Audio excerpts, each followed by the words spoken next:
ખેડૂત ભાઈઓ, આજના આપણા આ વિશેષ એપિસોડમાં આપણે ચર્ચા કરીશું આપણી ઉપજ લાલ ડુંગળીની.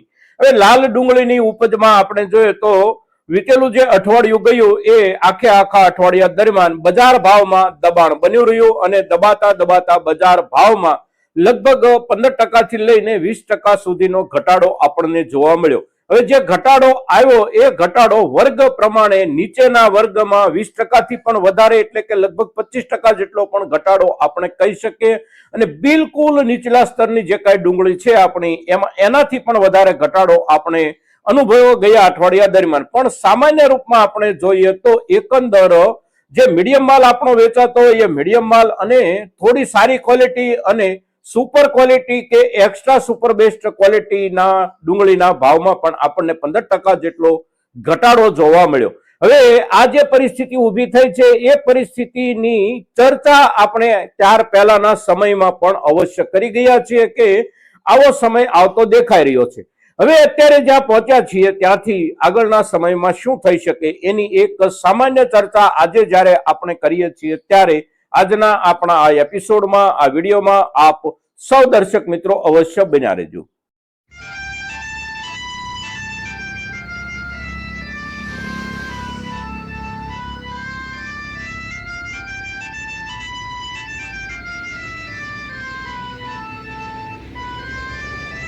નમસ્કાર ખેડૂત મિત્રો, જય કિસાન જય ભારત.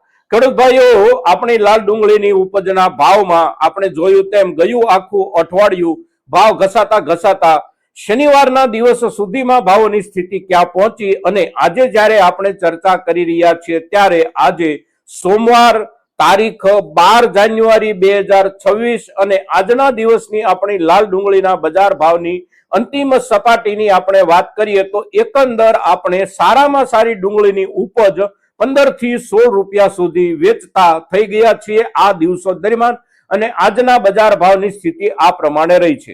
શનિવાર સુધીમાં આપણે જોઈએ તો પણ બજાર ભાવની સ્થિતિ આ પ્રમાણે હતી કે સારામાં સારી આપણી ડુંગળી લગભગ 16 થી 17 રૂપિયાના ભાવથી વેચાતી હોય અને એના પછીના નીચેના વર્ગોમાં આપણે પાછળ જતા નજર કરીએ તો આપણી એકદમ હલકી ક્વોલિટીની ડુંગળી 2 રૂપિયા કે 2.5 રૂપિયાના ભાવથી પણ વેચાતી હોય.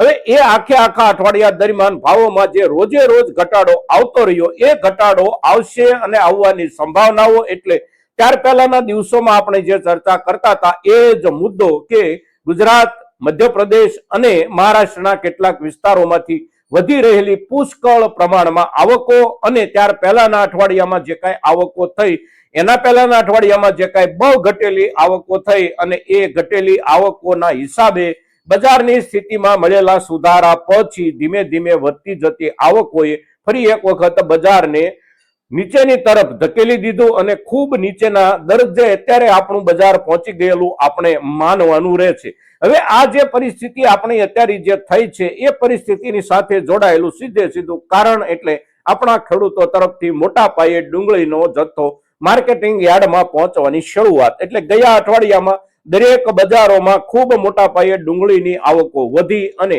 આ અઠવાડિયાની શરૂઆત એટલે કે આજે સોમવારથી આપણે જોઈએ તો પણ ગયા અઠવાડિયા દરમિયાન જેટલી આવકો થઈ હોય એ જ પ્રમાણે આવકોની શરૂઆત જ્યાં આજે આવકો થઈ રહી છે ત્યાં એ જ આંકડે આવકો થઈ રહી છે એટલે આવકોમાં ઘટાડો આ અઠવાડિયામાં પણ બની શકવાના સંજોગો અને સંભાવનાઓ બહુ ઓછી છે. હવે કોઈ વિસ્તારમાં સામાન્ય રૂપમાં આવકો ઘટી શકે છે પણ એકંદર આવકો ઝાઝી ઘટવાની સંભાવના અત્યારે હવે એટલા માટે નથી કે આપણા ગુજરાતમાં પણ પાછોતરું વાવેતર જે કાંઈ હતું ડુંગળીનું એ પાછોતરા વાવેતરમાંથી મોટા ભાગનો પાક અત્યારે નીકળવાની શરૂઆત ગયા અઠવાડિયાથી થઈ ગઈ છે અને આ અઠવાડિયામાં પણ પૂરતા પ્રમાણમાં પાક નીકળી શકે છે. આવતા અઠવાડિયામાં પણ પાક ખેતરમાંથી ખેંચાવાનો જે કાંઈ જથ્થો હોય એમાં ઝાઝો ઘટાડો થવાની સંભાવના નથી. કદાચ બની રહે એમાં વધારો પણ થઈ શકે. આ જ પરિસ્થિતિ મધ્યપ્રદેશની છે, આવી જ પરિસ્થિતિ મહારાષ્ટ્રની છે અને મહારાષ્ટ્રમાં જે વિસ્તારો આપણા દરજ્જાનું વાવેતર કરે છે એ વિસ્તારોમાં અત્યારે પુષ્કળ પ્રમાણમાં ડુંગળી ખેંચાઈ રહી છે. એક ઘટાડો જે કાંઈ થયો એ રાજસ્થાનમાં થયો અને રાજસ્થાનમાં હંમેશા આ પ્રમાણે થતું હોય છે. રાજસ્થાનમાં સૌથી પહેલું આગોતરું વાવેતર થાય છે અને સૌથી પહેલી આગોતરી આવકો એટલે રાજસ્થાનની નવેમ્બર અને ડિસેમ્બર મહિનાની સૌથી પહેલી સિઝનની આવકો અને એ આવકો અને એ સમય દરમિયાન બાકીના વિસ્તારોમાં થનારી આવકો આપણા ગુજરાતની હોય કે મહારાષ્ટ્રની કે મધ્યપ્રદેશ આ વિસ્તારો પર પાછળના વરસાદના કારણે જે કાંઈ ઓછામાં ઓછી આવકો થવાની સંભાવના હતી એ જ સંભાવનાઓના ધોરણે આવકો ઘટી શરૂઆતની આગોતરા વાવેતરની અને એના પરિણામે આપણને સામાન્ય રૂપમાં આપણે ડિસેમ્બર મહિનામાં જોઈએ તો લગભગ ડિસેમ્બર મહિનાની 12, 13 કે 15 તારીખથી ભાવમાં મળવાનો સુધારો જે શરૂ થયો એ લગભગ ડિસેમ્બર મહિનાની 25 તારીખ સુધી ભાવ સુધરતા આપણે એક્સ્ટ્રા સુપર બેસ્ટ ક્વોલિટી 25 કે 26 રૂપિયા સુધી વેચતા થયા. આપણી સુપર બેસ્ટ ક્વોલિટી 20 રૂપિયા, 21 રૂપિયા કે 22 રૂપિયા સુધી આપણે વેચી અને એ સપાટી જે હતી એ સપાટી લગભગ 2 અઠવાડિયા બની રહી. એટલે કે જાન્યુઆરી મહિનાની શરૂઆતનું પહેલું અઠવાડિયું એટલે ભાવોમાં એકંદર સ્થિરતા, સામાન્ય વધારો ઘટાડો, એકાદ બે રૂપિયાનો ફેરફાર થયો હોય અને એ પ્રમાણે જાન્યુઆરી મહિનાનું પહેલું અઠવાડિયું વીત્યું. જાન્યુઆરી મહિનાના બીજા અઠવાડિયાની શરૂઆતની સાથે જ આવકોમાં દરેક વિસ્તારોમાં એકમાત્ર રાજસ્થાનને બાદ કરતા મોટી આવકોની શરૂઆત થઈ ગઈ. રાજસ્થાનમાં આવકો ઘટતી રહી કારણ કે રાજસ્થાનમાં લગભગ સ્પષ્ટ રૂપમાં 2 તબક્કા પડી જતા હોય છે ડુંગળીના ચોપાણના, એક બહુ આગોતરું ચોપાણ અને એક સમયસરનું એટલે કે લગભગ નવેમ્બર મહિના આસપાસનું ચોપાણ. એટલે નવેમ્બર મહિના આસપાસનું ચોપાણ રાજસ્થાનનું હવે જ્યારે નીકળીને આવે એટલે લગભગ ફેબ્રુઆરી મહિનો અડધે પહોંચે ત્યારે વધારે પ્રમાણમાં આવકો રાજસ્થાન તરફથી શરૂ થવાની હોય, પણ ત્યાં સુધીમાં રાજસ્થાનની આવકો વધવાની શક્યતા સંભાવના બહુ ઓછી થઈ ગઈ છે. ત્યાંની જે આગોતરા વાવેતરની ડુંગળી હતી એ ડુંગળીનો જથ્થો હવે લગભગ ખૂટી જવામાં છે. એટલે ત્યાં આવકો એકંદર બહુ ઓછી થઈ ગઈ છે. પણ આપણા ગુજરાતમાં અને મધ્યપ્રદેશમાં આવકો મોટા પાયે થઈ રહી છે. આ અઠવાડિયામાં શરૂઆતથી જ આવકો સારામાં સારી નોંધાઈ રહી છે અને તેથી ભાવો આપણે જોઈએ તો ભાવોની સપાટી આ પ્રમાણે બની રહી છે. એટલે કે આપણી સારામાં સારી ડુંગળી 16 થી 17 રૂપિયા માંડ બાંડ પહોંચતી હોય આજના દિવસે પણ એવી પરિસ્થિતિ છે. એક્સ્ટ્રા સુપર બેસ્ટ ક્વોલિટી જે કોઈ ખેડૂત તૈયાર કરેલી હોય એવી ડુંગળી અત્યારે કદાચ 19 કે 20 રૂપિયા સુધી વેચાતી હોય તો પણ એમાં 20% જેટલો તો અવશ્ય ઘટાડો આપણે નોંધવો જોઈએ. વિતેલા અઠવાડિયા પહેલાના જે સારા દિવસો આપણા ગયા એ દિવસો દરમિયાન મળતા આપણા ભાવની સરખામણીએ હવે બાંગ્લાદેશ જતી આપણી ડુંગળીની સ્થિતિ આ અઠવાડિયામાં એટલે કે વિતેલું જે અઠવાડિયું ગયું એમાં કેવી રહી તો વિતેલા અઠવાડિયામાં બાંગ્લાદેશ તરફ જતી આપણી ડુંગળીના જથ્થામાં પણ ખૂબ મોટો ઘટાડો થઈ ગયો છે. એક બાજુથી આપણે ત્યાં આવકો વધી, સાથે સાથે બાંગ્લાદેશ તરફ જતો જથ્થો લગભગ અડધો કપાઈ ગયો.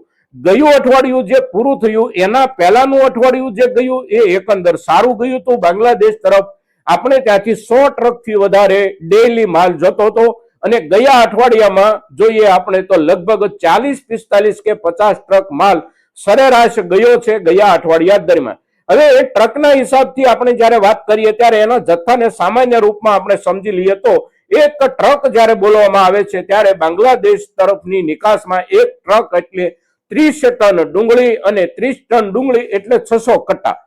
પ્રમાણિત જે માપ છે 50 કિલોનું કટ્ટું એ પ્રમાણે આપણે કટ્ટાને સમજવાનું રહે છે અને તેથી સામાન્ય રૂપમાં એક ટ્રક બાંગ્લાદેશ તરફ જતી ડુંગળી એટલે 600 કટ્ટા. 40 ટ્રક, 45 ટ્રક કે 50 ટ્રક જતા હોય અત્યારના દિવસોમાં તો 25,000 થી લઈ અને 30,000 કટ્ટા જેટલો જ માલ ગયા અઠવાડિયા દરમિયાન આપણા દેશમાંથી બાંગ્લાદેશ તરફ ગયો.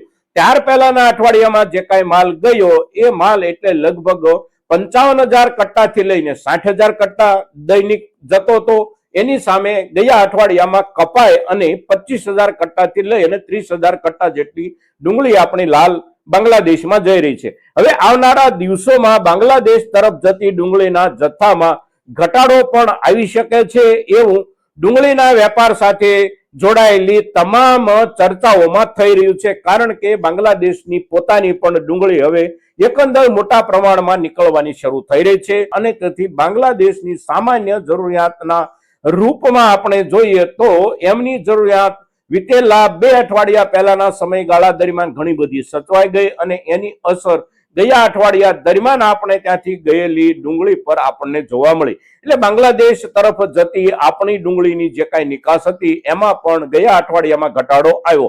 બાંગ્લાદેશ સિવાયના જે કાંઈ દેશોમાં આપણી ડુંગળી જતી હોય પછી એ આપણું પડોશી દેશ શ્રીલંકા હોય કે આપણા પૂર્વ એશિયાના કોઈ પણ દેશો હોય, આ બધા દેશોમાં મોટા ભાગે જથ્થો બહુ ઓછા પ્રમાણમાં જાય છે, કારણ કે એમની વસ્તીનો આંકડો નાનો છે અને તેથી એમની રોજની વપરાશનો આંકડો પણ સ્વાભાવિક રીતે નાનો હોઈ શકે અને એમની જરૂરિયાતના હિસાબથી પૂરેપૂરો માલ ભારતથી એ લોકો મગાવે તો પણ એમની જરૂરિયાત વસ્તીના કારણે નાની હોય છે. બાંગ્લાદેશ જ સૌથી મોટી વસ્તી ધરાવતો આપણો પાડોશી દેશ આપણે ગણી શકીએ અને તેથી એમને ત્યાં જે કાંઈ આપણે ત્યાંથી ઉપજ જતી હોય એનો જથ્થો ઠીક પ્રમાણમાં જાય છે. સામે જે સમૃદ્ધ દેશના માર્કેટો એટલે કે યુરોપના બજારો હોય કે ગલ્ફ કન્ટ્રીના બજારો હોય કે અમેરિકાના બજારો હોય, ત્યાં આપણી જે ડુંગળી જાય છે એ ડુંગળીમાં આપણા ગુજરાત કે મધ્યપ્રદેશનો માલ જતો નથી. ત્યાં જે કાંઈ જાય છે એ માત્ર ને માત્ર મહારાષ્ટ્ર અને કર્ણાટકની જ ઉપજ જાય છે અને મહારાષ્ટ્ર અને કર્ણાટક આ બે રાજ્યના ખેડૂતો જ સમૃદ્ધ દેશોને વેચી શકે એવી ક્વોલિટીનો માલ ઉપજાવે છે. આપણે જે ઉપજાવીએ છીએ એમાં અને કર્ણાટક મહારાષ્ટ્રના ખેડૂતોની ઉપજમાં બહુ મોટો ફરક છે. એ આપણે પાછળના તમામ એપિસોડમાં ચર્ચા કરી ગયા છીએ. એટલે અત્યારના દિવસોમાં હવે જે આવકો થઈ રહી છે એ આવકો ધીમે ધીમે જો ઘટતી રહે તો ઘટતી આવકોના આધારે ભાવમાં સુધારો મળી શકે. આવકો ન ઘટે અને જે રૂપમાં આવકો થઈ રહી છે એ રૂપમાં આવકો થતી રહે તો બજારમાં સુધારાની સંભાવનાઓ ઓછી છે. વિશેષ પ્રમાણમાં આવકો હજી વધવાની શરૂ થાય તો ઘટાડાની શક્યતાઓને સંભાવનાઓ પણ આપણે નકારી શકીએ નહીં, કારણ કે બજારમાં આવકો જે રીતે અત્યારે આવી રહી છે એ આવકોની સામે એટલો નિકાલ થઈ રહ્યો છે. વિશેષ નિકાલની કોઈ જોગવાઈ આંતરરાષ્ટ્રીય બજારમાં પણ નથી ને આપણા પોતાના બજારમાં પણ નથી. એટલે આ બધા જે મુદ્દાઓ બજાર સાથે જોડાયેલા છે એ તમામ મુદ્દાઓને ધ્યાનમાં રાખી અને આપણે આપણી ડુંગળી, લાલ ડુંગળીની ઉપજ અત્યારના સમયમાં જે કાંઈ આવી રહી છે એનો ક્યારે કેવો કેટલો ભાવ મેળવી શકીએ એ આપણે ખેડૂત તરીકે જ આપણી જાતે નક્કી કરી શકીએ છીએ. મિત્રો, તો આજના દિવસે આપણી ડુંગળી પરની જે કાંઈ ચર્ચા છે એ ચર્ચા આપણા મહત્તમ ખેડૂતો સુધી પહોંચે ખૂબ જરૂરી છે અને એને માટે આપ સૌના પ્રયાસોની અપેક્ષા સાથે જય કિસાન, જય ભારત.